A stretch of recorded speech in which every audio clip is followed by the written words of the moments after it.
Homework 2. There are 3 different ways at least that we can know if a number is even or not. In this program you are going to use this flow.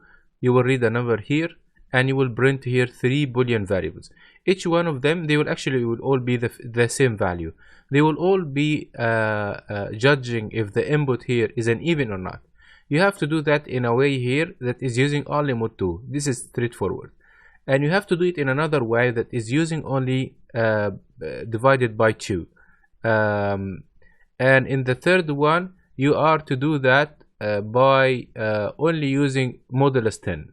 So how can you develop 3 approaches to judge if something is even or not? In this one, you are to print the sum of the last 3 digits of a number.